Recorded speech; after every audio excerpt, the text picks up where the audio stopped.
What's up, Full Circle Nation? It's Dean here. Just pulling up to another property we got to cut. But yeah, so it's been tough the past couple days. Not tough, just tough as in annoyed. I'm annoyed a little bit because that myself, I cut all day yesterday. So I cut did a 12-hour day yesterday, 11-hour day yesterday. And then now today we're gonna do probably another, I don't know, maybe another 10-hour day or so. But yeah, it's just pounding them out. I did a poor job last week of making sure we were doing what we needed to do.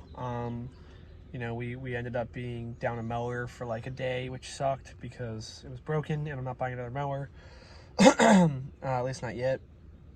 I don't need it. Yeah, so we're just got to get these properties done today. We've got like 5 on the list from Friday. We have one property that didn't get cut at all last week. Another one that wasn't necessarily on Friday's list, but has to get cut, and then another one that's that we have to knock down as well that was supposed to get cut this last week. And if I'm feeling it still after that, there's another property of a lady that we do like one-off cuts for, and she'd asked for one last week, and I told her like we could probably squeeze her in. We didn't. So yeah, and it's just been tough because our lawns are a little longer. It was my mistake. I was kind of like told the team like, hey, to avoid clumps, just cut the grass higher. So they did, and now all of our lawns look like shit compared to other people's lawns, and it's totally my fault. I'm the one that told the guys and the team like, hey, make sure you're cutting the grass higher so it's easier. But if you cut the lawns at 4.5, 5 inches, then they look like a field when you come to bone next week, and then you can't cut them. It's hard to cut them lower because on the field it doesn't look great. So I'm just knocking all these lawns down to like 4, which is like the highest they should ever be around here, really. Even first, we're just gonna make a new rule in the company that 4 is the highest setting we should cut lawns at, unless there's a special, scenario to their judgment. And then, yeah. So other than that, we really have to get the flappy things on the sides of the mowers. I just been busy not doing that. I'm probably gonna try to get that today. We've got the motors, we've got the stuff to do. We just have to get them on there. They just kind of are a pain sometimes because they break and whatnot. But those are a definite necessity. So yeah, other than that, but just been doing a lot of thinking, whilst mowing, because what else are you gonna do? And I think we're in a good spot for the company. Next week, I'm gonna personally train the new guy who's coming in. Just because I know I can train somebody really quickly. Our guys do a great job training people. It's just that, I want to make sure that they're just trained really quickly, and let them just cut grass at their full speed, and I can just take some time to train them. And then, yeah, other than that, we've just been, rolling through stuff. Landscape site's doing great. We're starting with 2 landscape crews next week, so we're going to do a crew of 3 and then a crew of 2. It's funny. Yeah, a crew of 3 and then a crew of 2. And then we're going to have 2 mowing crews of 2 next week, probably, as it sits right now. And, yeah, we're still hiring. We need to get like 3 more people in here. So, because we need one more because I'm going to be mowing next week as part of the crews of 2. So we're going to need one more to mow, which will get us 4 people mowing. And then we need one more to landscape, which will get us 6 people landscaping. And then we need one more person as a backup person, because at that many people, somebody's probably not going to show up. Chances are we're going to be missing somebody most days. And the days we're not, which is going to be great, they're going to do other bi-weekly weeding and services like that and whatnot. So yeah, I was like, I'm not going to buy another truck, But then, it dawned on me that I still own a truck that's sitting at the mechanics that I haven't sold yet because I just haven't been motivated to sell it.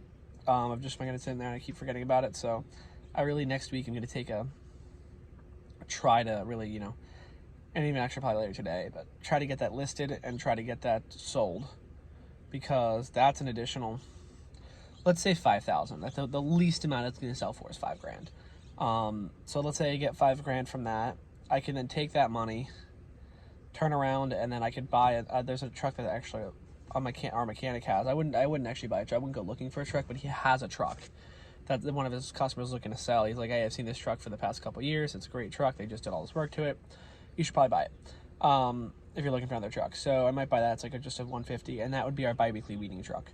So like in like our, just our small projects trucks, we could stick one person in there and that would just allow us to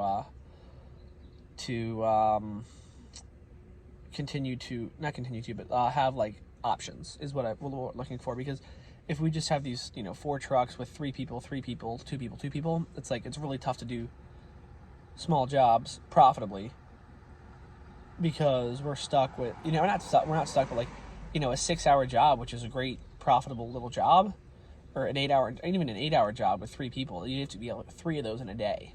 So if we had a small crew going, that we could even just schedule for like 1 job a week, and then the bi-weekly meeting, which was like 2 days a week, and then assume the other 2 days a week somebody calls out or is not there, whatever, or whatever it looks like. I think that would be really cool to do. And then also just for them to be a backup person, to have somebody that in case somebody doesn't show up, which is huge, and then or in case somebody does something, somebody makes a bad decision, and they either decide to quit, or they have to get let go, which would stink, but it could happen. So that way we're covered on our end, the company end. But yeah, so other than that, we're still looking good on our revenue projections for the season. We're also getting an office person in. We're still interviewing for that. We have a candidate that I really would like to hire, so I'm going to interview some more people Monday, Tuesday this week, just because I think part of the way